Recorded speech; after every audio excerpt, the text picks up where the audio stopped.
Beleza, vou começar só o recapitulado, né? Então, nós começamos falando sobre a questão da liberdade, foi para a liberdade que Cristo nos libertou, e não tem como nós sermos livres se nós estamos presos, né? Então, não tem como sermos livres de fato se ainda estamos presos na nossa mente ou nos nossos conceitos. E se nós não entendemos todo o nosso poder, aquilo que é por nós direito de autoridade, a gente de alguma forma acaba sendo preso ou aprisionado por circunstâncias, por razões, etc. Nós falamos sobre a importância, a gente utilizou o texto de 2 Coríntios 2, 10, né? As armas da nossa milícia, elas não são carnais, mas sim poderosas em Deus. Então, talvez pessoas se levantem contra nós e às vezes nosso primeiro intuito é ir contra elas, mas nós temos que entender que no reino do Espírito nós temos direito e autoridade para resolver coisas. Falamos sobre a questão de ser fortalecido no Senhor e na força do seu poder, porque nós abordamos que a autoridade ela é um poder outorgado, um poder delegado. O homem originalmente foi criado para ter poder, para ter autoridade, e aí ele perde isso quando ele peca e entrega a autoridade a Satanás. Estávamos então debaixo da maldição que Satanás estava infligindo. Existiam alguns princípios de jurisprudências para os hebreus, né, mediante a prática de leis e a prática de expiações, né, que eles faziam anualmente, para que de alguma forma a bênção de Deus se achegasse até eles.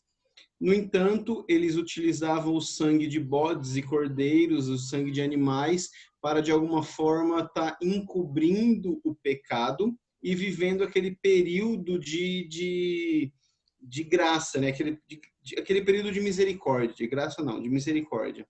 Então, foi necessário que o sangue de um justo, um único justo, pudesse ser vertido e derramado, e aí este sangue, sim, sendo um sangue de um homem não pecador, ele iria de fato encobrir o pecado, resolver o problema do pecado. E uma vez que o problema do pecado foi resolvido, a autoridade voltou para as mãos de Jesus. Certo? Deu para todo mundo lembrava dessas partes? Alguém tem algo a acrescentar para que a gente possa continuar? Beleza. Então, Jesus, ele recupera a condição original do homem. Jesus, ele encarnado aqui, ele volta a ser, ou ele passa a ser um homem com a autoridade. Nós temos que lembrar que Jesus aqui na Terra, ele não era Deus, ele era homem. Ele se despiu de sua glória, se despiu de tudo aquilo que fazia dele um Deus, e aqui ele veio como homem. Porque é então que Jesus ele conseguia fluir de maneira diferente, porque ele tinha o Espírito Santo nele, ele tinha a graça, ele tinha a autoridade, porque ele nunca havia pecado. Não existia nenhum tipo de processo de morte em Jesus. Mesmo assim, ele foi tentado em tudo, inclusive no âmbito da autoridade. Se vocês lembrarem, uma das tentações era exatamente: se prostrado me adorares, eu te darei autoridade sobre todas as coisas. E daí ele responde: a ninguém se dobrarás e ninguém prestará culto senão somente a Deus. O interessante é que se não fosse um fato de verdade, não seria uma provação. É ou não é?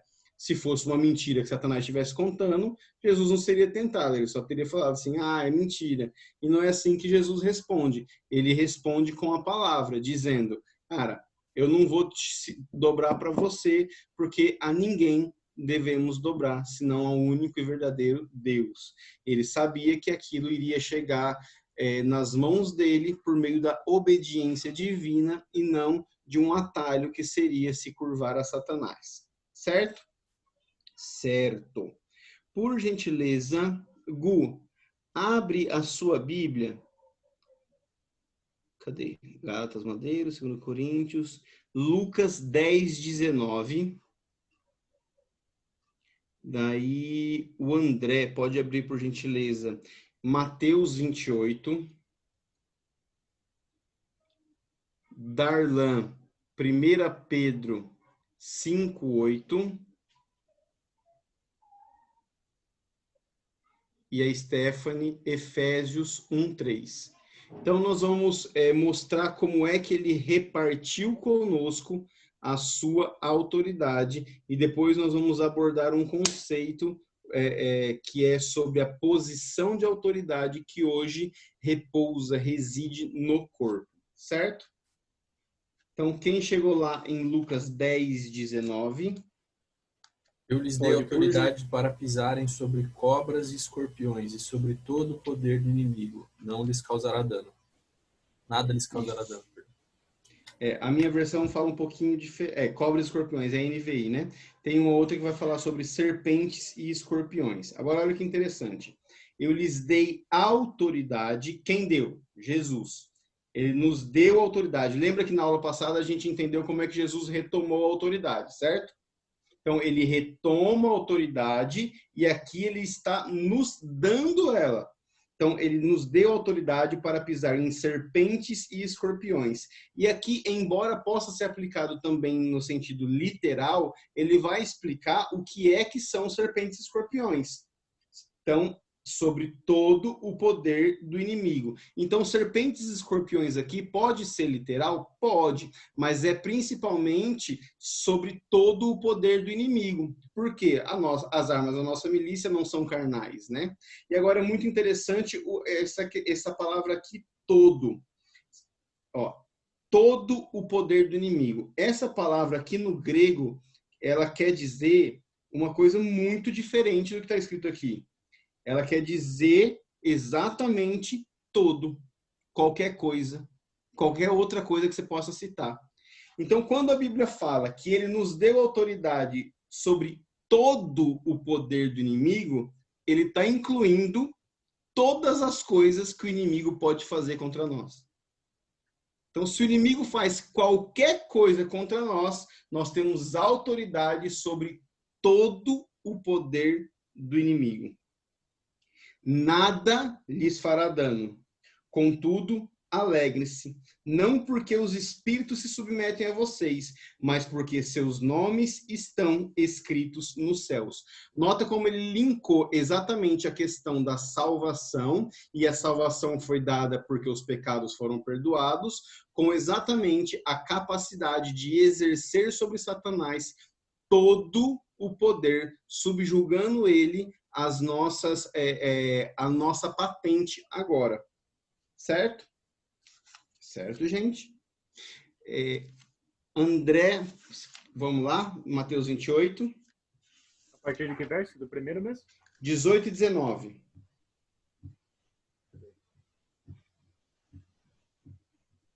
Então Jesus aproximou-se deles e disse: Foi-me dada toda a autoridade nos céus e na terra. Portanto, vão e façam discípulos de todas as nações, batizando-os em nome do Pai, do Filho e do Espírito Santo.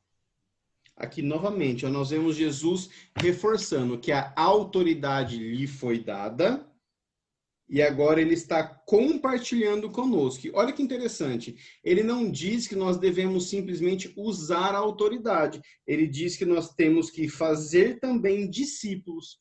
Ou seja, a autoridade, ela não deve ser somente algo utilizado para nós, mas deve ser compartilhado, passado, transmitido de pessoa para pessoa. Porque quanto mais consciência de autoridade tiver, quanto mais pessoas tiverem a consciência de autoridade, mais elas vão entender e viver isso. Eu tive um problema sério nas minhas discussões internas, né? Quando começou essa história de Covid. Porque o que aconteceu? Eu vi vários pastores dando ordens para que o vírus morresse, para que o vírus morresse.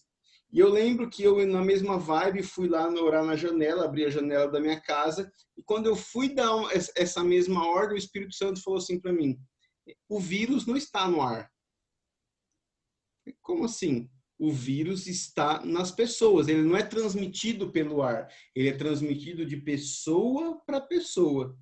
Então, a maneira desse vírus morrer não é eu dando ordens no ar sobre ele, É as pessoas entendendo a autoridade que tem nelas para que se o vírus passar por elas, eles morrem. Qual que é o problema? O problema é que eu não tenho autoridade sobre o corpo do outro. Então não tem como eu falar o vírus morrer no corpo do outro. É necessário então que nós tenhamos a iniciativa de pregar a autoridade para que as pessoas à nossa volta vivam essa autoridade e não seja afetada por aquilo que pode passar por ela. Então, olha como muitas vezes coisas do dia a dia estão relacionadas com a autoridade. O irmão Reagan, ele conta um exemplo que quem deu foi Smith Wigglesworth sobre a autoridade. Uma mulher lá ia pegar um ônibus e o cachorrinho dela veio e ficou sapateando no pé dela, assim, e ela falava, vai para casa, vou dar um nome aqui pro cachorro, vai para casa, Bob, vai para casa. E ele nada, ele ali no pé dela. De repente, o ônibus que ela ia pegar estava vindo. Aí ela bate no pé e fala assim, vai para casa, Bob. Nesse mesmo momento, o cachorro corre para dentro de casa. Diz que nessa hora o Espírito Santo falou assim para ele, é assim que você lida com o diabo, com autoridade, sem dar para ele possibilidades e oportunidades de resistir. Porque, de fato, quando Deus manda, até o diabo obedece, e a palavra de Deus na nossa boca tem o mesmo poder do que a palavra dele na boca dele. Nós somos porta-vozes, representantes, filhos do mesmo Deus. Certo? Então, uma pergunta, atrapalhando o seu raciocínio aí, mas é que me veio uma dúvida. Eu vivo com a minha sogra aqui em casa, né? E ela sofre de depressão, tem esquizofrenia também, de tanto não tratar, começou a virar um ciclo, e ela sofre isso durante 20 e tantos anos. Certo. Então, eu não consigo declarar cura, assim, sobre a vida dela, porque seria ela que teria que fazer isso, né?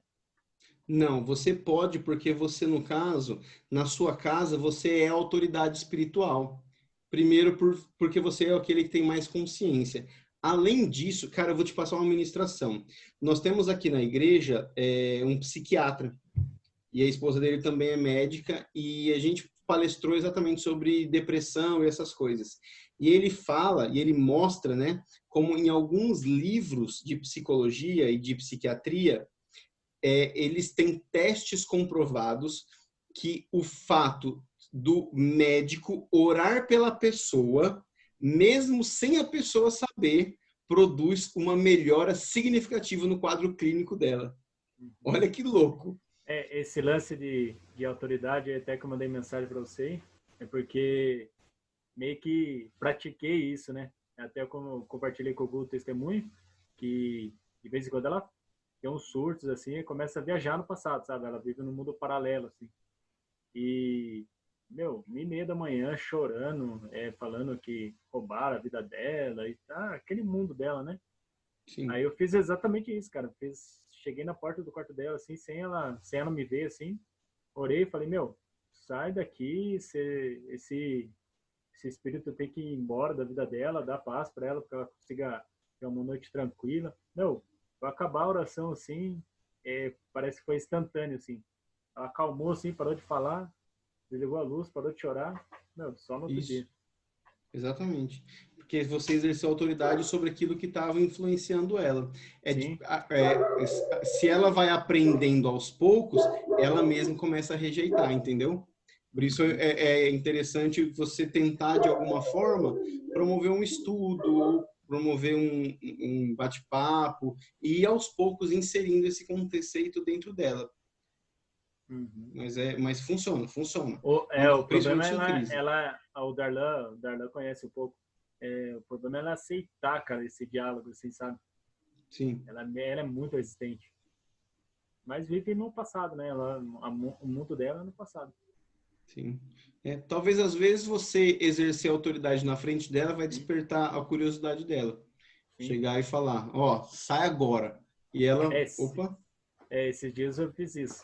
Assim, ela começou a surtar, eu falei, não, aqui eu repreendo. Aqui casa é paz, não é alegria, não é esse tumulto aí, não. Daí ela parou, foi pro quarto, fica quietinha. E já ela vai estar perguntando, e aí você começa a inserir aos poucos. Sim. O conceito. Bem assim. Show. Bem Diego, assim. Diego, oi, sou eu. Quando você diz assim, que nós não temos autoridade sobre o corpo do outro, eu fiquei confusa em relação a isso. Porque nós podemos orar, né, pelo outro. Por exemplo, o André, ele é autoridade na casa dele. Então, ok, ele tem autoridade sobre as coisas que acontecem no lar dele. Mas sobre os médicos, né? Os médicos não têm autoridade sobre os pacientes. Ou se eu... A gente viu na Bíblia também casos de pessoas que não tinham autoridade sobre outras, mas oraram e houve cura, né? Então, de que forma que a gente não tem autoridade sobre o corpo do outro? Quando eu falo não ter autoridade, não é sobre o que está influenciando aquela pessoa. O que está influenciando aquela pessoa é um espírito demoníaco e nós temos sim autoridade. O que eu não tenho autoridade é sobre o livre-arbítrio da outra pessoa. Imagina que você gosta de uma pessoa e você vai fazer oração. Ó, a partir de amanhã esse fulano tá gostando de mim. Não, isso daí você nunca vai conseguir, entendeu? Por quê? Porque você não consegue nunca invadir o livre-arbítrio. Tem até exemplos, o próprio irmão Reagan diz, sobre uma mulher, por exemplo, e ela via demônios, e ela entrou na fila, e o marido dela já estava com raiva de Deus, porque ele já tinha levado a mulher dele nos maiores evangelistas da época, e ninguém conseguia expulsar o demônio dela. A hora que chega no irmão Reagan, ele tem uma palavra de sabedoria, e ele fala assim, peraí, não vou orar por ela não, me espera ali no gabinete. A hora que chega no gabinete, ele fala, ó, eu não vou orar pela sua esposa, porque o problema que ela tem, quem está chamando é ela. Ela ora todos os dias para ouvir vozes. Então, se ela quer ouvir vozes, não adianta eu orar, ela vai sair daqui boa e daqui a pouco ela tá ruim de novo. Virou para ela e falou assim, é isso ou não é? Ela falou assim, eu quero continuar ouvindo essas vozes. Se ela quer continuar ouvindo, não tem o que você fazer. Eu posso exercer a autoridade ali, vai durar, ele vai embora aquela hora, mas você vai chamar na hora de chegar na porta, não adiantou nada. Entendeu? Certo, então nós temos autoridade sobre a influência demoníaca e não temos autoridade pelas decisões livre-arbítrio do outro, certo? Isso, livre-arbítrio é a regra máxima. Só para você ter uma ideia, nem Deus, que é todo poderoso, ele diz respeito ao livre-arbítrio. Diz respeito apenas a cada um, né? Isso. Obrigada, Bom, viu? Nada. E isso inclui também no fato da pessoa querer ser curada ou não, daí no caso da doença. Tipo, que é um livre-arbítrio da pessoa querer permanecer no estado de doença, tipo, doente, permanecer doente, e ela querer ser curada. Tipo. Sim, ou ser liberto de um vício, não sei, de uma prática, né? Isso. Se ela tem a predisposição a querer, é mais fácil. Se ela quer continuar com aquilo, não adianta, mas daí você pode fazer outras orações. A gente vai entrar daqui a pouco nas orações de Paulo, e aí vocês vão entender um pouquinho mais sobre como funcionam esses outros tipos de oração. Beleza? Vamos para o próximo texto. 1 João 4,4. Ficou com o Darlan, isso? Não, eu fiquei com 1 Pedro. Não passou para ninguém, 1 João. Pronto, eu vou só citar então. 1 João 4,4 vocês devem conhecer. E vai dizer o seguinte: maior é o que está em nós do que o que está no mundo. O que está em nós é Deus, e ele é maior do que o que está no mundo, do que o que está no diabo, do que aquilo que pode nos afetar. Certo? 1 Pedro 5,8 é um texto bem conhecido. Sejam sóbrios e vigilantes. O inimigo de vocês, o diabo, anda em derredor como um leão que ruge procurando alguém para devorar. Olha só, Jesus já dá a letra de... Pedro já dá a letra de cara aqui, ó. Sejam vigilantes. O diabo, que é o vosso adversário, então, ou seja, quem é o adversário? O diabo. Então, quem é que põe doença? Quem é que está tentando o tempo todo? É o diabo. Ele é o adversário. Ele já dá nome aos bois aqui. Tem um texto em Atos onde agora não lembro se é Atos ou se é nos Evangelhos, mas vai falar sobre uma mulher que é curada, ela é encurvada, e aí nos Evangelhos, é Jesus quem diz. Ele vai falar assim, ele cura a mulher e ela fica endireitada, e as pessoas reclamam que é num sábado, e ele vai falar assim, cara, porventura, eu não iria curar uma pessoa a qual o diabo faz cativo. Ou seja, ele deixa bem claro que quem faz cativo, quem é o nosso adversário, é o diabo o tempo todo. E aí ele vai dizer, o diabo, inimigo de vocês, anda como um leão. Ou seja, ele não é um leão, ele se faz de leão, procurando alguém a quem possa devorar. Eu acho que eu até falei disso no primeiro dia, mas eu não abri o texto, né? E aí ele vai dizer, resistam-lhe, permanecendo firme na fé. Como é que a gente resiste ao nosso inimigo, que é o diabo? Permanecendo na fé. Sabendo que os irmãos que vocês têm em todo o mundo estão passando por sofrimentos como esse. Ou seja, o diabo está tentando todo mundo, ele está rodeando todo mundo, muitas vezes se fazendo de leão para tentar dragar alguém, para tentar comer alguém, para tentar alcançar alguém. Mas ele não está ao nosso redor, ele está ao nosso derredor. Assim fica melhor, né? Ele não está ao nosso redor, ele está ao nosso derredor. Por quê? Ao nosso redor estão os anjos de Deus e o Espírito de Deus que habita em nós. Então ele fica para o lado de fora tentando nos influenciar. Se nós sairmos da nossa posição de fé e autoridade, ele consegue fazer alguma coisa. Como é que a gente faz para se manter nesta posição de fé e autoridade, além de se manter a nossa fé convicta e estudando, etc e tal? Praticando também princípios. Isso é muito importante, porque quando nós desrespeitamos princípios, estamos abrindo brechas. Porque aquilo que a gente entende hoje por ser lei da gravidade, etc., não foi o homem que criou. Ele identificou e colocou um nome. Então, quando, por exemplo, eu, fiquei uma semana sem comer, aí eu tomei sorvete e saí pelado na neve. Voltei e tomei banho gelado. Eu quebrei um monte de princípio, entendeu? Então, a menos que tenha sido exigido de mim isso, ou seja, tenha sido necessário isso, eu estou quebrando princípios. Por que se não fosse necessário, não estaria quebrando princípios? Porque quando você precisa se mover por algo, a graça lhe capacita, ela te basta e aquilo não te afeta. Então imagina que você amanhã é convocado para entrar no hospital onde está todo mundo com Covid. Cara, você foi lá porque quis? Ah, não, vou lá lamber o corrimão porque eu quero testar se eu pego ou não. Não, você não fez isso. Você foi obrigado a estar lá. Então, cara, vai seguro que você não vai pegar nada. Por quê? Porque você está debaixo de uma proteção.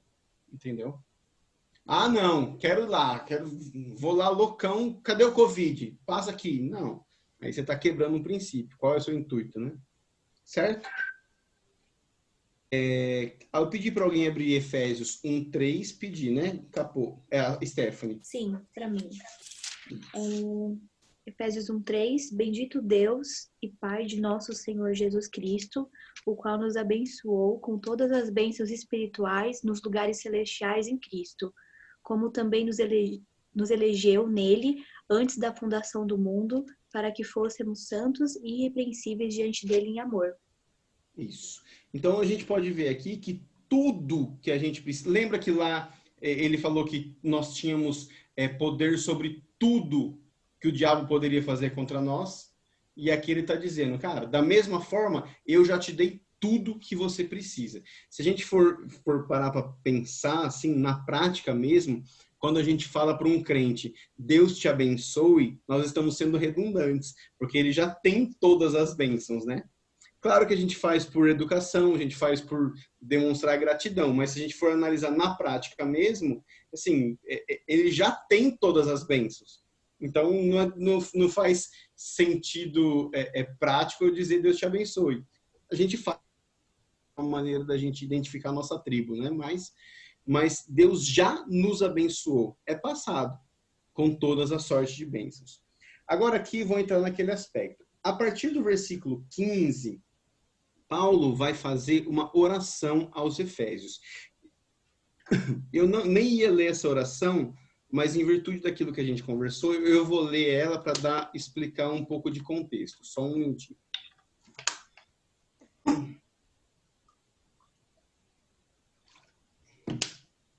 Então, em Efésios 1:15, ele vai dizer: por esta razão, desde que ouvi falar da fé que vocês têm no Senhor Jesus e do amor que vocês demonstram com todos os santos, não deixo de dar graças por vocês, mencionando vocês em minhas orações, E eu peço que o Deus de nosso Senhor Jesus Cristo, o glorioso Pai, lhes dê espírito de sabedoria e de revelação no pleno conhecimento dele. Oro também para que os olhos do coração de vocês sejam iluminados, a fim de que vocês conheçam a esperança para a qual ele os chamou e as riquezas da gloriosa herança dele nos santos. Vou dar uma paradinha aqui. Você notou que Paulo, ele não está orando pela pessoa em si, ele está orando para que os olhos sejam abertos. O que é que interrompe os olhos? Pode ser muitas vezes conceitos, mas pode ser também demônios. Ele está orando para que a pessoa entenda o que ela tem. Ele não está dando para ela, ele não está orando para dar, ele não está orando para conceder, ele está orando para que a pessoa consiga entender aquilo que já é dela. Por exemplo, você ter uma irmã que ganhou uma herança gigantesca e ela não sabe, está lá sofrendo, você manda uma carta para ela para falar assim, ei, filha, você tem uma herança. Então é praticamente o que Paulo está falando. Assim, ó, gente, eu estou orando para que essas pessoas possam entender o que elas têm, certo? Eu dei o pause aqui agora porque na verdade, é desse texto que a gente tira a seguinte confissão. Não sei se nós já fizemos essa, mas provavelmente você já ouviu ou vai ouvir. Eu tenho o que a Bíblia diz que eu tenho, eu posso o que a Bíblia diz que eu posso, e eu sou o que a Bíblia diz que eu sou. Vocês já ouviram isso? Pronto, é desse texto que é tirado essa oração. Porque ele ora para que os olhos do coração sejam iluminados, a fim de que eles conheçam a esperança para a qual ele os chamou, a riqueza que ele tem nos santos, e agora vai entrar a parte do poder, e a incomparável grandeza do seu poder para conosco, os que cremos, conforme a atuação da sua poderosa força. Dá só um pause aqui, vira a página, vamos ler Efésios 2:6. Vou ler os 5 e 6. Deu-nos vida com Cristo quando ainda estávamos mortos em transgressões. Pela graça vocês são salvos. Versículo 6. Deus nos ressuscitou com Cristo e com ele nos fez assentar nas regiões celestiais em Cristo Jesus. Volta a página, vamos continuar a partir do 20. Esse poder ele exerceu em Cristo, ressuscitando-o dos mortos e fazendo assentar à sua direita nas regiões celestiais, muito acima de todo governo e autoridade e poder, domínio e de todo nome que se possa mencionar, não só nessa terra, mas também na que há de vir. Então, note que ele está dizendo, eu ressuscitei a Cristo e ressuscitei vocês junto com Cristo. E aí ele vai dizer, o maior poder já despendido na terra foi o poder que ressuscitou a Jesus e colocou ele muito acima. Não é do lado, não é um pouco acima, é muito acima de todo principado e potestade. E aí é onde vem também um outro entendimento. Se qualquer coisa que te aflige tiver um nome, o poder de Deus está acima de todo nome. Por exemplo, câncer tem um nome, o poder de Deus está acima dele. Dor nas costas tem um nome? Tem. O poder de Deus está acima dele. Dor de cabeça, gripe, sinusite, tudo que tem um nome, nós já temos poder acima. Eu lembro uma vez, eu acordei de madrugada tendo várias pontadas no pulmão. Eu respirava, dava pontada no pulmão. E eu, claro, achei que fosse gases, né? E comecei a andar pelo apartamento. E aí nada do trem melhorar, nada do trem melhorar. E eu respirava e doía. Aí a Camila acordou e falou assim, que você tá sentindo? É dor. Aí ela, vamos no médico. Cara, a hora que eu falei vamos, ela entrou em desespero, né? Porque eu morava no segundo andar e escada. Ela só deve ter feito a seguinte conta. Cara, se esse moleque cair aqui, eu não consigo levar ele nunca pro carro. Daí eu fui para lá. E eu lembro que eu fui para lá e não sabia o que que era, eu só tinha aquela agonia de não conseguir respirar. Fizeram os exames e aí diagnosticaram pneumonia. E eu lembro que assim que eu fiquei sabendo pneumonia, eu falei assim, pronto, agora eu sei o que que é. E aí eu orei, eu repreendo a pneumonia. Cara, no dia seguinte eu não tinha mais nenhum sintoma, catei o carro e fui para a praia. Por quê? Porque na minha cabeça eu só precisava saber o nome daquilo para poder vencer, entendeu? Tem coisas que a gente não sabe o nome, funcionam da mesma maneira, mas naquele dia eu me comportei dessa maneira e funcionou. Então, olha só, então ele está dizendo que foi despendido um poder, exerceu esse poder em Cristo, ressuscitando dos mortos e fazendo acertar a sua direita nos lugares celestiais, muito acima, como eu falei, de governos, autoridade, poder e domínio, de todo nome que se possa mencionar, não apenas nessa terra, mas também na que há de vir. Olha que interessante o 22. Deus colocou todas as coisas debaixo de seus pés e designou cabeça de todas as coisas para a igreja, que é o seu corpo. Então, Jesus é o cabeça, quem é o corpo de Cristo? A igreja. Então, se Deus ressuscita a cabeça, ele ressuscita também o corpo. Se Deus dá poder à cabeça, ele também dá poder ao corpo. Ou alguém aqui viu uma cabeça andando sozinha por aí? Não, nenhum corpo se movimentando sozinho. Estão os dois ligados. Então, tudo aquilo, todo o poder que foi despendido e colocado em Jesus para ressuscitar ele e colocar lá, também foi dado por nós. Então, é por isso que Paulo, em Colossenses, vai dizer que Deus nos tirou do império das trevas e nos colocou no reino do Filho do seu amor. Então, nós estamos em um lugar posicional, sentados juntamente com Cristo, à direita do Pai, à direita de Deus. Não estamos fisicamente, mas estamos lá. A rainha Elizabeth só é rainha quando ela está sentada no trono? Não, ela é rainha em qualquer lugar, embora ela não esteja fisicamente sentada no trono. Da mesma forma nós, embora não estejamos fisicamente sentados no trono, estamos posicionalmente sentados nesse trono e por isso temos a autoridade que nos foi concedida. Qual é essa autoridade? Para desfazer as obras do diabo. Assim como vai falar sobre Jesus em Atos 10:38, que está fazendo uma menção sobre Isaías 68, se não me engano.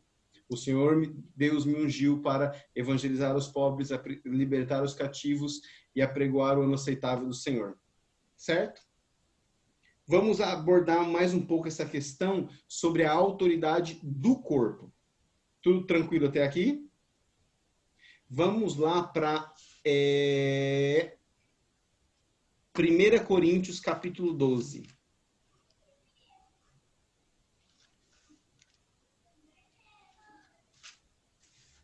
E existem níveis também de autoridade, Diego? Não, autoridade é autoridade. Não existe. Lembra que toda a autoridade nos foi dada? E vai existir nível do que eu tenho por consciência. E aí é uma prática constante, entendeu? Não existe no reino de Deus patentes. Por quê? Porque nós somos coligados, nós somos o corpo daquele que já tem a maior patente, que é Jesus. Lembra que ele é a cabeça e nós somos o corpo? Talvez, por exemplo, se a gente pensar no âmbito militar, existe o coronel, o cabo, tal, né? Mas não, nós somos o corpo do cabeça. Não somos soldadinhos. A gente vai entender um pouquinho melhor disso agora. 1 Coríntios 12:2. 12:12. Ora, assim como o corpo é uma unidade, embora tenha muitos membros, então nós somos membros deste mesmo corpo, todos os membros, mesmo sendo muitos, formam um só corpo. Assim também com respeito a Cristo.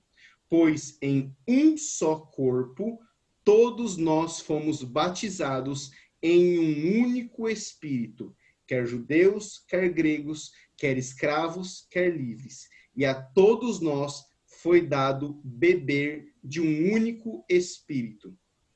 Versículo 14. O corpo não é feito de um só membro, mas de muitos. Então, aqui está trazendo novamente para a unidade do corpo. Então, nós não somos Jesus, mas nós somos Cristo. Porque Cristo quer dizer ungido. Então, nós somos o corpo de Cristo nessa terra. Então, Jesus é o cabeça e nós somos o corpo. É por isso, por exemplo, que Jesus vai chegar para ofertar através das mãos dos crentes. Ele vai evangelizar através dos pés dos crentes. Você entendeu? Versículo 27 do mesmo capítulo. Ora, vocês são o corpo de Cristo e cada um de vocês individualmente é membro deste corpo. Então vamos voltar para onde que a gente estava falando. Eu sou um membro do corpo. Eu, como membro, consigo fazer coisas que o membro pode fazer. Mas para algumas esferas é necessário o corpo. É por isso que às vezes a gente chama uma oração coletiva, chama oração da igreja sobre algo. Por quê? Porque algumas coisas é necessárias em mais do que uma mão. Às vezes você precisa pegar com as duas mãos. Você está conseguindo entender a analogia de Paulo? Paulo está fazendo essa analogia. Então, Jesus é o cabeça e nós somos o corpo.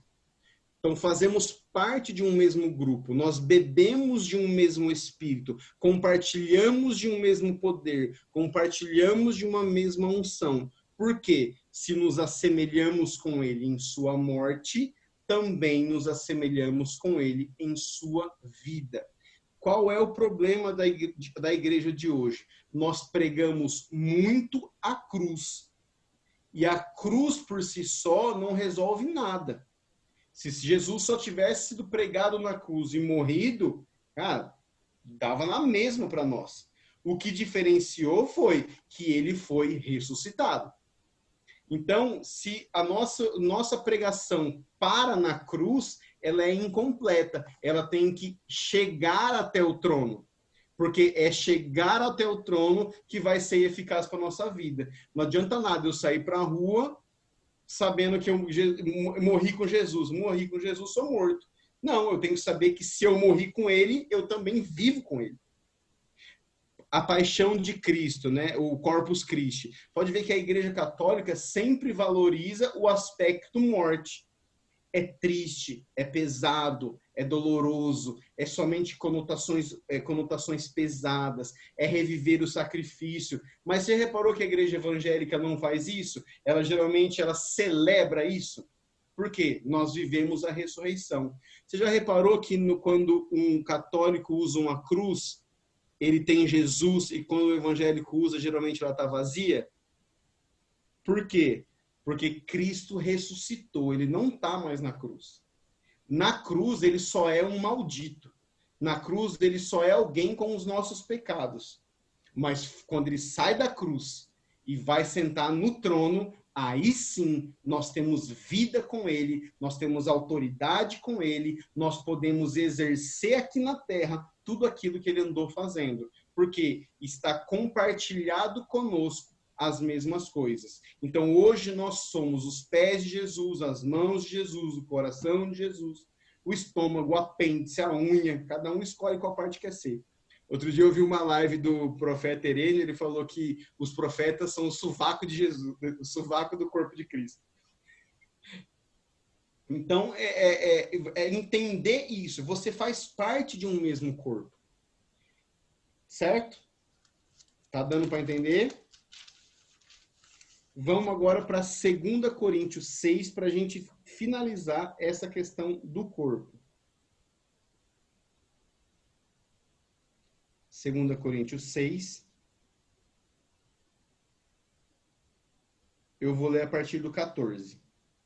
Esse texto você provavelmente conhece porque foi pregado na sua igreja sobre namoro, para você não namorar um não crente. Ele então serve para isso, mas ele vai servir para a gente entender uma outra coisa também. E aí, Dani? não se ponham em julgo desigual com o descrente, pois o que tem em comum justiça e a maldade? O que tem de comunhão pode ser a luz com as trevas? Que harmonia há entre Cristo e Belial? Que há de comum entre o crente e o descrente? Que acordo há entre o templo de Deus e os ídolos? Pois nós somos santuários do Deus vivo. Como disse Deus, habitarei com eles e entre eles andarei. Eu serei o seu Deus e eles serão o meu povo. Portanto, saiam do meio deles e separem-se, diz o Senhor. Então, olha só que interessante. Paulo vai fazer uma distinção. Paulo, ele gosta dessa... até eu falei com o Gu hoje sobre esses pontos de ancoragem, né? Então, ele fala, existe duas coisas. Existe justiça e existe iniquidade. Existe luz e existe trevas. Existe Cristo e existe o maligno. Existe crente e existe incrédulo. Então ele chama a igreja, o corpo de Cristo, de justiça, luz, Cristo e crente. E chama as outras coisas de iniquidade, trevas, maligno e incrédulo. Então ele está fazendo uma distinção entre o nosso antigo corpo, que era pecador, que era submetido à escravidão, que era sofria tudo aquilo que tinha que sofrer, e o nosso novo corpo, que é Cristo, onde nós somos justiça, luz, nós somos salvação, nós somos poder e etc e tal. Certo? Vamos voltar para Efésios. Eu quero só concluir as orações de Paulo, citando agora a do capítulo 3. Paulo, no capítulo... Se você quiser entender bem isso, Efésios é um excelente livro. Em especial, o capítulo 1, 2 e 3. No 2, por exemplo, ele vai falar de novo, no versículo 16, né, que o plano de Deus foi reconciliar com Deus os dois, ou seja, os dois povos, os gentios e a igreja, né, ou os hebreus, em um só corpo, por meio da cruz, pela qual ele destruiu a inimizade. Então, Jesus morreu para transformar de dois povos, os gentios e os judeus, os da herança, em um só corpo, e agora que pode fluir e viver em Cristo. Mas o capítulo 3, ele vai dizer no versículo 14, Paulo vai continuar aquele mesmo tipo de oração que ele começou fazendo em Efésios 1, certo? Por essa razão, ajoelho-me diante do Pai, do qual recebe o nome toda a família nos céus e na terra. Olha só que agora ele já está dizendo que nós somos famílias de Deus reconhecidas, tanto no céu como na terra. Oro para que, com as suas gloriosas riquezas, ele os fortaleça no íntimo do seu ser com o poder, por meio do seu Espírito, para que Cristo habite no coração de vocês mediante a fé. E oro para que, estando eles arraigados e alicerçados em amor, eles possam compreender juntamente com todos os santos, ou seja, não é promessa de um ou outro, e sim de todos os santos, que eles... Todos os santos, compreender a largura, o comprimento, a altura e a profundidade, e que eles possam conhecer o amor de Cristo, que excede todo conhecimento, para que eles sejam cheios de toda a plenitude de Deus. Paulo, então, está orando o quê? Cara, eu estou orando para que vocês conheçam, se enxerguem como corpo, entenda que você faz parte deste corpo, e esse corpo ele tem uma esfera de ação, ela vai para a direita, ela vai para a esquerda, ela vai para cima, ela vai para baixo, ela vai para frente, ela vai para trás. Então a minha oração é que vocês entendam que através da fé, o amor conquistou tudo isso para vocês. E no versículo 20 ele vai dizer, e aquele que é capaz de fazer infinitamente mais do que tudo quanto pedimos ou pensamos, de acordo com o seu poder que habita nele. Vê se é isso que está escrito aí. Versículo 20. De acordo com o seu poder que atua, que opera ou que habita em nós. Então, Deus é poderoso para fazer tudo isso, não mais de acordo com o poder que agora habita nele, e sim com o poder que agora habita em nós. A ele seja a glória na igreja e em Cristo Jesus, por todas as gerações e por todos sempre. Amém. Então, ele está falando exatamente para a gente entender tudo isso, compreender tudo isso. Porque quando a gente entende, compreende, a gente usa. Depois, se você continuar, o capítulo 4 ele vai falar sobre a unidade no corpo.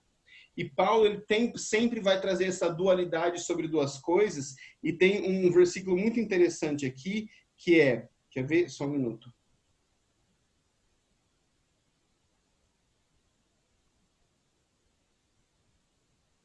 Ó, versículo 9. Que significa subiu? Porque o versículo 4, o capítulo 4 vai falar sobre depois de Jesus ter morrido, ele ter descido até o inferno. Certo? Então, tudo bem com isso? Alguém tem algum problema com isso ainda? Não, né? Com prisioneiro, tal. Versículo 4. Há um só corpo e um só espírito, assim como a esperança para a qual vocês foram chamados é uma só. Há um só Senhor, uma só fé, um só batismo, um só Deus e Pai de todos, que é sobre todos, por meio de todos e em todos. E a cada um de nós foi concedida a graça conforme a medida repartida por Cristo. Por isso é que foi dito, quando ele subiu às alturas, levou cativo o cativeiro e concedeu dons aos homens. O que significa ele subiu, senão também que havia descido às profundezas da terra.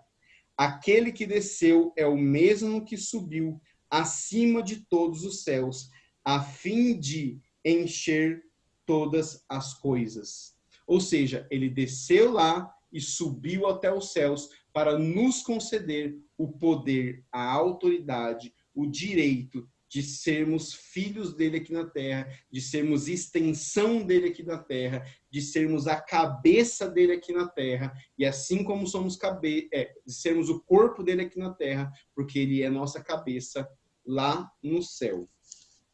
Amém? Só vou reforçar mais uma vez, eu sei que eu estou sendo repetitivo nesse texto, mas só para você entender. No capítulo 1, versículo 22, Deus colocou todas as coisas debaixo dos seus pés. Os pés ficam na cabeça ou os pés ficam no corpo? Os pés ficam na cabeça. Desculpa, no corpo. Meu Deus, você imaginou uma cabecinha andando por aí, né? Não, os pés. Eu falei, putz, eu não entendi nada do que ele falou. Ficou louco agora, né? Os pés ficam no corpo. Deus colocou debaixo dos seus pés e se designou cabeça para toda a igreja, que é o seu corpo. Por que eu quero reforçar isso? Porque muitas vezes a gente acha que Deus pode intervir, Jesus pode intervir diretamente aqui na terra. E o fato é, Jesus só pode intervir diretamente na terra através da igreja. O John Wesley, ele dizia o seguinte: me parece que Deus só pode fazer alguma coisa aqui na terra se algum cristão orar por isso. E isso é verdade. Então, é por isso que se a igreja cala, o mundo vai cada vez pior. Se a igreja não faz, o mundo vai cada vez pior. Por quê? Porque nós somos o corpo na terra. Não tem... Hoje em dia, virtualmente, a gente consegue levar o nosso conhecimento até outro lugar, né? Mas pense em aspecto prático. Você só consegue ir visitar alguém se seu corpo te levar. Não dá para alguém catar sua cabeça, pôr numa maleta e levar até lá. Não. Então, nós somos o corpo de Cristo. É por isso que nós precisamos entender essa autoridade e, principalmente, usar dessa autoridade aonde a gente vai. Tinha um profeta muito famoso no nosso ministério, ele chamava Gils. E é muito engraçado várias histórias que ele conta. O Gilson, ele saltava de paraquedas e ele tinha mania de gritar glória a Deus. Então, um dia ele saltou de paraquedas e o vento jogou ele para cima de uma comunidade carente, né? Ou seja, favela. E aí ele desceu lá no meio. E ele desceu lá no meio, enrolou o paraquedas e veio subir na rua. No que ele veio subir na rua, o pessoal que tinha saltado com ele já tinha vindo procurar ele. E aí, Gilson? E aí ele gritou, glória a Deus! No que ele gritou glória a Deus naquela rua, tinha um casal brigando. Naquele exato momento, pararam de brigar. Uma criança foi curada. Só dele ter gritado glória a Deus no meio da rua. Tamanha era a consciência dele da autoridade e de quem Deus era. Se você for procurar, existem relatos, por exemplo, de evangelistas que eles entram no supermercado, por exemplo, e as pessoas caem no chão falando que quer Jesus. Quem já ouviu falar disso? Faz assim, sinalzinho com a mão. O que é isso? É a consciência da autoridade. Você entendeu? Você chega e você cria aquele impacto. Talvez nós não entendamos quando acontece com a gente, mas não sei se vocês já tiveram a oportunidade de perceber. Eu lembro a primeira vez que eu percebi isso. Eu estava num acampamento aí em Sumaré. Era um acampamento de jovens da Quadrangular. Cara, a Ana Paula Valadão pisou no palco. É como se eu tivesse tomado uma trombada, assim, ó, sabe? No ar, assim. Tamanha era a unção, a consciência do poder. Tamanho era essa prática de fé. Que nem, por exemplo, o André comentou sobre a avó dele, né? Então, ele teve uma experiência, ele teve duas. Se ele precisar ter a terceira, a consciência dele está muito maior. A consciência dele foi elevada, porque ele praticou mais. Então, talvez ele fale menos, ou ele haja menos, mas uma coisa ele vai ter certeza, vai ter o resultado. É por isso que precisamos praticar. Conta a história, uma vez o Kenneth Reagan estava dormindo, e ele percebe alguma coisa estranha no quarto, ele acorda e olha para baixo, e ele vê o diabo materializado ali. Aí ele olha para o pé da cama e fala assim, ah, é você? É. Então eu vou dormir. Aí ele vira para o lado e dorme. Por quê? Tamanha é a consciência de que o diabo não pode tocar nele. O diabo não pode. Então, isso é uma consciência que ela vai sendo latente dentro de nós. Por quê? Porque nós somos o corpo de Cristo. A autoridade foi dada à igreja. Nós passamos pela cruz, mas chegamos até o trono. Nós temos o direito de governar. A palavra de Deus na nossa boca tem o mesmo poder do que a palavra de Deus na boca dele, porque nós somos a extensão do seu corpo. Nós somos o receptáculo da sua glória. Nós somos o templo do Deus vivente. Nós somos aqueles que estão aqui na terra propagando a sua volta. Existe tanto poder em nós como houve em Jesus. Claro que não coletivamente em uma só pessoa, mas como corpo de Cristo, nós podemos. Talvez vou usar as palavras de Paulo, não como membros individuais, mas no corpo de Cristo existe o mesmo poder. E quanto mais consciência tivermos, mais vamos desfrutar, mais vamos poder desfrutar desta glória, desta manifestação, desta utilização do poder de Deus, seja para nós mesmos como para os outros, utilizando ou fazendo discípulos. Diegão, sobre essa consciência aí, é bacana que antes não tinha essa consciência, né? Então, toda vez que minha sogra surtava, queria discutir, sabe? Queria falar, fica quieta, para com isso, para de graça, não sei o quê. Agora, automaticamente, que nem você falou, a prática, assim, você vai tendo essa melhor consciência, assim, latente na sua cabeça. Você não pensa em discutir mais. Você fala assim, tá repreendido e tchau, sabe? Não tem mais, você não pensa mais em querer ficar argumentando. Você repreende ali, parou. E acabou. Olha só, tamanha era a consciência de Jesus que quando ele chega em Gadara, ele só vai chegando. E o endemoniado, ele não abre a boca, o endemoniado de Gadareno fala assim, cara, o que você veio me atormentar aqui? Você entendeu? Os próprios demônios já reconheceram a autoridade. Cara, você tá antes do tempo, velho. Deixa em paz. E ele sai. Você entendeu? Então, você vai ver, por exemplo, existem vários textos de Jesus lidando com os demônios. Depois vocês procuram. É muito interessante. Jesus, ele fazia muito esforço. Ele simplesmente falava, cala e sai. Então, não tem grito, não tem berro, não tem nada. É a consciência da autoridade. Você dá uma ordem e sabe que aquela ordem precisa ser cumprida. Perguntas? Vamos lá?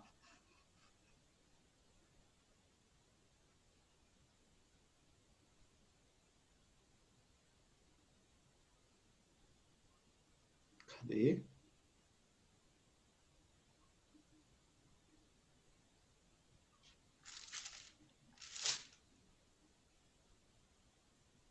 Vamos, gente, misericórdia.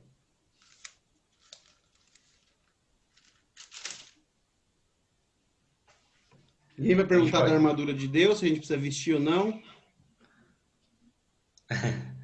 Eu ia comentar alguma coisa nesse sentido, assim, em relação ao nosso posicionamento, da gente se posicionar sabendo que aí a gente estando revestido com isso, com as armaduras, e aí também tendo a consciência de que a gente tem autoridade, que a gente pode representar Cristo aqui na Terra, que eu acho que muitas vezes, acho que o que tem faltado, então, assim, ou que até mesmo comigo, muitas pessoas hoje em dia, é essa consciência, né, de nós não entendemos de quem nós somos filhos. Então, por exemplo, quando a gente tem a consciência de quem nós somos filhos, a gente só pode usar o nome de alguém se a gente se entende que a gente é parte da família. Eu só posso usar o sobrenome Miranda porque eu sei que meu pai é Miranda e minha mãe, entendeu? Então, porque eles me deram isso.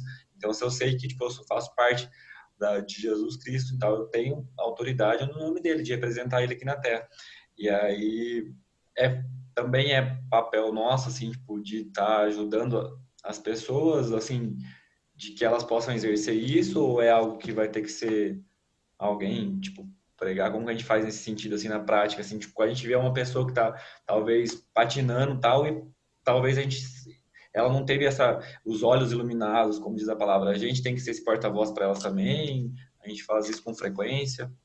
Você pode ser porta-voz se tiver oportunidade, se tiver abertura, se tiver o espaço para isso, mas às vezes falar sobre isso gera revolta. Eu não sei se você já teve a oportunidade de falar algumas coisas da Bíblia e a pessoa ela fica com raiva de você, ela quer voar na sua goela. Entendeu? Por quê? Porque ela não entende, ela não aceita aquilo. Pronto, vai. A questão mesmo de Jesus ter ido ao inferno.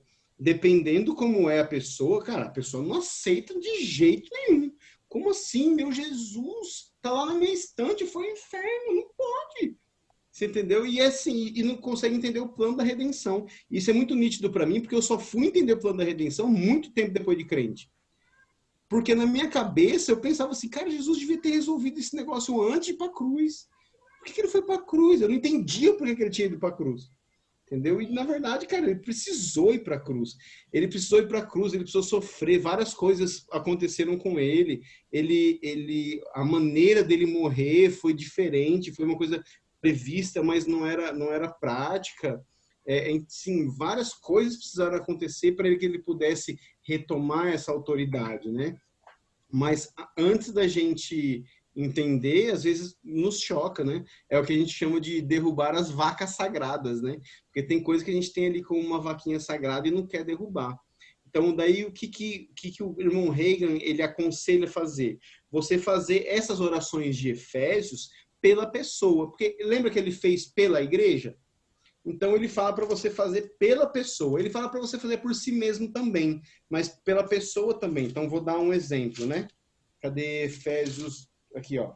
Então, por essa razão, desde que eu ouvi falar na fé que o Darlan tem no Senhor Jesus e do amor que ele demonstra para com todos os santos, não seja da graça pelo Darlan, fazendo menção dele nas minhas orações. E eu peço que o Deus de nosso Senhor Jesus Cristo, glorioso Pai, conceda ao Darlan espírito de sabedoria e de revelação no pleno conhecimento dele. Oro também para que os olhos do coração do Darlan sejam iluminados, a fim de que ele possa entender qual é a esperança que ele tem, a riqueza e a gloriosa herança dele nos santos. Deu para entender? Você faz por si mesmo e faz por outra pessoa. Por quê? Porque qual que é o teor dessa oração? Não é tentar interferir no livre-arbítrio, é fazer com que, de alguma forma, ela entenda o que tem. Beleza, valeu, obrigado. Gu? Vai, faz aí. Você faz umas perguntas cabulosas. Não tem. As perguntas cabulosas a gente faz no particular, não, para não atrapalhar a aula. Deixa eu te falar. Você chegou a comentar com eles sobre Salmo 8? Não. Cara, eu vou só abordar isso daqui, porque isso vai ser importante mais para frente, e eu já quero deixar vocês entendendo isso, tá? Abre lá em Salmos 8. Vai ser bem rapidinho, eu prometo.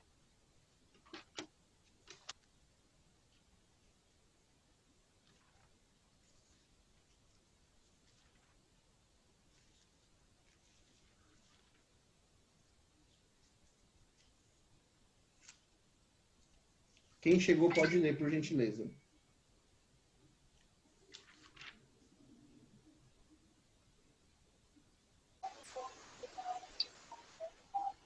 E aí, pessoal, vou ler então, para eu interagir com vocês. Então vai lá, Dani.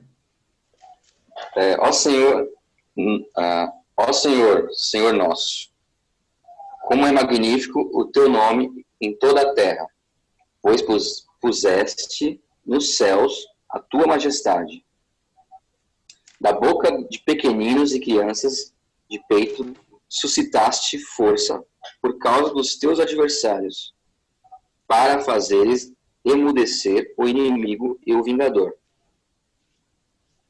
Quando contemplo os teus céus, obra dos teus dedos, e a lua e as estrelas que estabeleceste, que é o homem para que deles te lembres, e o filho do homem para que o visites, fizeste-o, no entanto, por um pouco, menor do que Deus, e de glória e de honra o coroaste. Deste-lhe domínio sobre as obras da tua mão, e sob seus pés tudo lhe puseste, ovelhas e bois todos, e também os animais do campo, e as aves do céu, os peixes do mar, e tudo o que percorre as veredas dos mares. Ó Senhor, Senhor nosso, como é magnífico o teu nome em toda a terra. Por que eu quis falar desse texto? Vocês já ouviram falar da lei da primeira referência? Lei da primeira referência vai falar sobre a primeira vez que uma palavra é referida, né?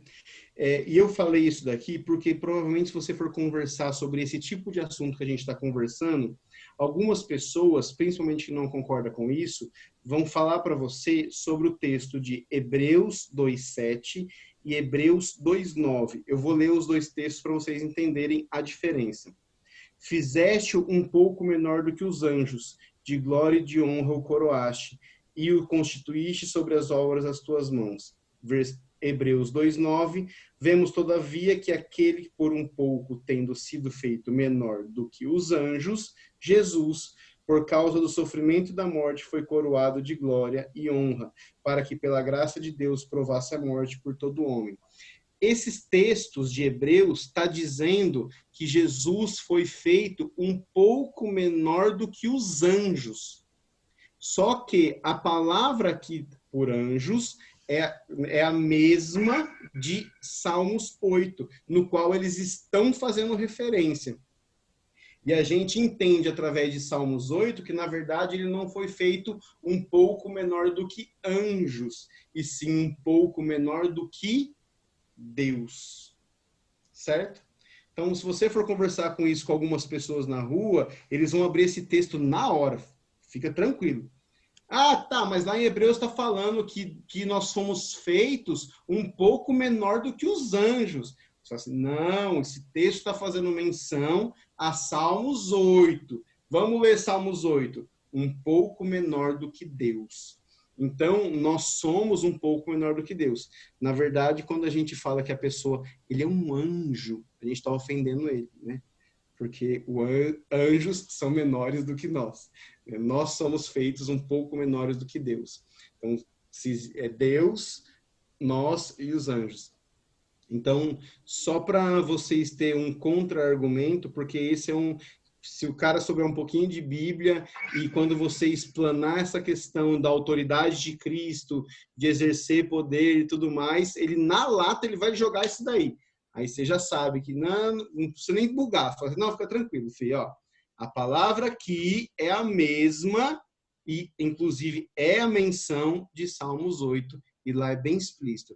Nós somos feitos um pouco menores do que Deus, que é o que o salmista está falando. Ele fala assim, cara, eu olho para a grandeza disso tudo, eu me pergunto, como é que eu posso, né?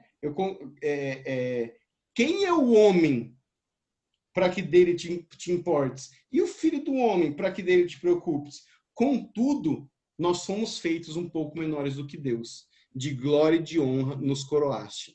Então, está bem explícito aí. Certo? Alguma dúvida? É por isso que o capeta tem tanta raiva da gente? Tem outras coisas. Porque ele não sente gosto da comida também. Ele não sente gosto de Coca-Cola, de picanha. Então. Porque você pensa, ó, lá em Ezequiel 8, né? Não, Isaías 40, eu acho que é a queda do diabo, né? Ele vai falar, ele olha para Deus e fala o seguinte, cara, subirei ao céu e serei semelhante ao Altíssimo. E nós já fomos feitos imagem e semelhança. Entendeu? Então, ele queria ser o que nós somos, é por isso que ele tem raiva. E o que foi dar para esses tontos aí, né? Esse privilégio aí. Eu sou todo aqui bonitão, aferidor de medidas, não teve ninguém melhor do que eu, toco guitarra de raio laser, e aí foram dar lá pro Darlan, pro Daniel. Viu? Acho interessante o exemplo que você deu do guarda de trânsito, né? Eu fiquei com ele na cabeça, o policial rodoviário, né? Então, Sim. Você imagina que agora a gente foi apresentado a nossa farda. Aquilo que nos remete à autoridade. A gente começou a entender. Imagina um policial que foi lá trabalhar, mas não teve treinamento, ele nem sabia que existia farda, não sabia nada, estava perdido. Esses éramos nós sem conhecer a autoridade, sem conhecer a Bíblia. Ele nunca leu o manual lá da Polícia Federal que fala que tem uma farda. Agora a gente foi apresentado a farda e a gente vai lá tentar parar o caminhão está com sobrepeso, o caminhão quer arrebentar e passar por cima. Então agora a gente está aprendendo que você tem que pegar e falar, ô, pica-pau, aqui não. Aqui é aroeira. Aqui não. Na minha casa não. Nas minhas coisas não. Você tira a mão. Porque essa autoridade é a prática. Então ele vai conhecer, né? Primeira vez, talvez, o caminhão vai passar batido porque está com sobrepeso. Se o cara ratear, filho, um já passa pro outro e fala, ó, KM tal, o policial é cagão, velho. Tá sem cueca. Pode passar lá com sobrepeso que o cara vai deixar você furar. E a gente vai aprendendo agora. Não, vai parar sim, porque eu tenho autoridade. Aqui minha farda aqui, e é isso aí. Então a gente agora precisa caminhar em cima disso, exercer. Não vai achando que Satanás vai se submeter assim, porque a gente sabe disso, mas pela prática dessa autoridade, né? Se você falar, ele ratear, você bate o pé que ele tem que obedecer, né? Mas a gente precisa praticar isso. Vocês vão ver que, à medida que vocês vão vendo aula, vão tendo aulas, muita coisa vai ser repetida. Você vai ver que muito professor vai repetir a mesma coisa. Por quê? Porque são coisas que assim, elas, às vezes é fácil entender aqui, mas demora para chegar no coração, entendeu? Então, por isso que a teologia sistemática, ela tem esse sistema de repetir alguns conceitos várias vezes, para que a gente aborde ou entenda isso. Então, por exemplo, quando vocês forem ter Cristo, aquele que cura, ela vai rever muito dessas coisas. E depois vai entrar em outra coisa, entendeu? Então, é sempre recapitulando e voltando. Se a gente for falar friamente, a Bíblia ela tem aproximadamente 4 assuntos.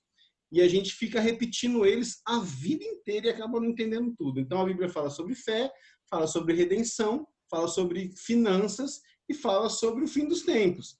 Tá tudo conectado, mas o tempo todo revendo isso, para que isso vai entrando. E os exemplos vão mudando e vai despertando luzes em você. Tem coisas que você, às vezes, leu a vida inteira e nada. De repente, um dia, nossa, entendi de uma vez. E aí vai exercendo. Essa é a loucura de estudar a Bíblia, cara. A Bíblia é extraordinária, a Bíblia é extremamente complexa, não é fácil de entender, mas ela é completamente fascinante, assim. Você consegue... Eu falo às vezes nas pregações, né? Cara, faz o teste. Pega uma página da Bíblia e lê essa mesma página todos os dias. Você vai ver como ela vai falar uma coisa diferente a cada dia com você. Porque a Bíblia, ela parece que ela é viva, cara. Parece que você abre a Bíblia assim e ela fala assim, bom, você está precisando disso hoje. Tá aqui, ó. Mesmo versículo dessa maneira. Tem. E aí funciona. É louco, é louco. Bem, gente. Então é isso.